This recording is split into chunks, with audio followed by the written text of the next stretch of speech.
ఓం శ్రీ గురుభ్యో నమః. శ్రీ శ్రీ శ్రీ యోగి రామానంద గురుపాదుకా పూజయామి. శ్రీ లలితా సహస్రనామ స్తోత్రంలోని 120వ శ్లోక వివరణ. హృదయస్థా రవిప్రఖ్యా త్రికోణాంతర దీపికా దాక్షాయణి దైత్యహంత్రి దక్షయజ్ఞ వినాశిని.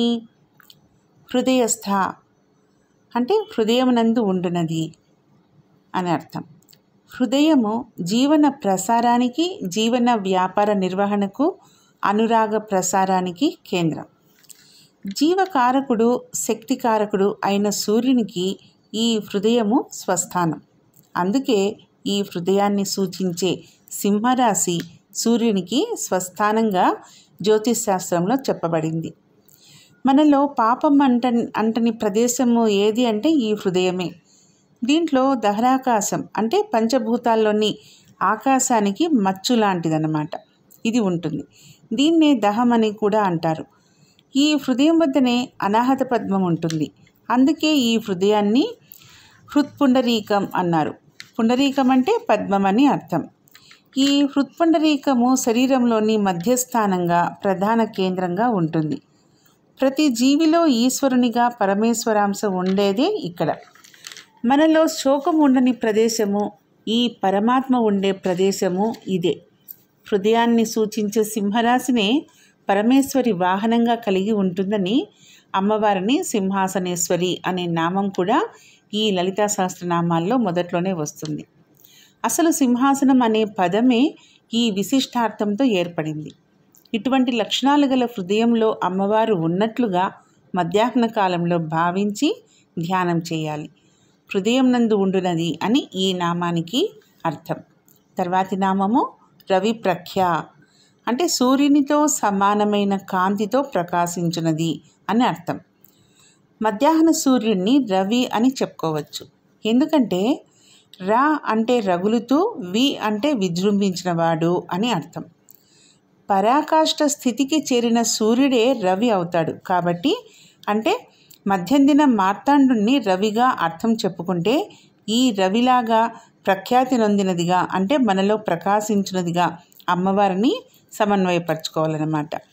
అందుకే ఇది రవి ప్రఖ్య అనే నామము సూచిస్తోంది. మధ్యాహ్న కాలంలో హృదయమందు అమ్మవారు ఉన్నట్లుగా భావించి ధ్యానించాలని గత 2 నామాలు కలిసి సూచిస్తాయి. అందుకే హృదయస్థ రవి ప్రఖ్య అనే 2 నామాలు జంటగా చదువుకోవాలి. భౌతికమైన వెలుగే కాకుండా అర్థం చేసుకోవడం అనేది కూడా ఒక వెలుగే. ఈ వెలుగును మానసిక ప్రకాశం అన్నారు. ఇలా భౌతిక, మానసిక, ఆధ్యాత్మికమైన వెలుగులన్నింటికీ సూర్యుడే మూలమన్నమాట. ఈ 3 కక్షలలోని సూర్యునికి, వెలుగులకు మూల కారణంగా అమ్మవారిని హృదయంలో ధ్యానం చేయాలి. సూర్యునితో సమానమైన కాంతితో ప్రకాశించినది అని ఈ నామానికి అర్థం. తర్వాతి నామము త్రికోణాంతర దీపిక. ఈ 3 బిందువులతో ఏర్పడు త్రిభుజం యొక్క మధ్యమున ప్రకాశించినది అని అర్థం. శ్రీచక్రంలోని కేంద్ర బిందువు చుట్టూ ఆవరించి ఉండే ప్రథమ త్రిభుజాన్ని అష్టమావరణ త్రికోణంగా అనుకుంటారు. ఆ త్రిభుజం మధ్యలో కేంద్ర బిందువు వద్ద వెలుగులు విరజిమ్ముతూ ఉండేది అని ఒక అర్థం.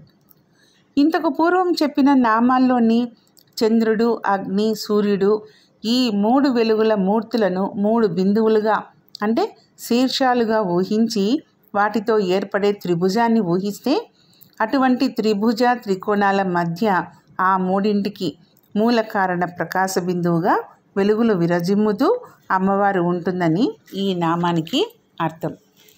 అలాగే భూత, భవిష్యత్, వర్తమానాలను 3 బిందువులుగా తీసుకుంటే ఆ 3 బిందువులు త్రిభుజానికి మధ్యగా అమ్మవారు సర్వజ్ఞిగా ఉంటుందని కూడా ఈ నామానికి అర్థం చెప్పుకోవచ్చు. తర్వాతి నామము దాక్షాయణి అంటే దక్షిణి కుమార్తె.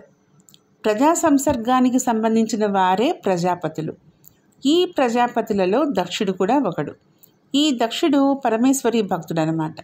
అతని భక్తికి ప్రతిఫలంగా దక్షిణి కూతురిగా అమ్మవారు పుట్టింది. అందుకని అమ్మవారికి దాక్షాయణి అనే పేరు కూడా వచ్చింది. తర్వాతి నామము దైత్యహంత్రి అంటే భండాసుర, మహిషాసురాది దైత్యులను అనగా రాక్షసులను సంహరించి వారి బారి నుండి శిష్టులను కాపాడింది కాబట్టి దైత్యహంత్రి అనే నామం వచ్చిందనమాట.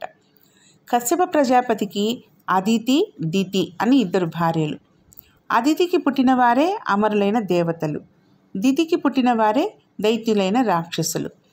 జ్ఞాన ప్రకాశ సంపర్క భావాలకు దేవతలు ప్రతీకలైతే అజ్ఞాన తిమిర సంపర్క భావాలకు రాక్షసులు ప్రతీకలు.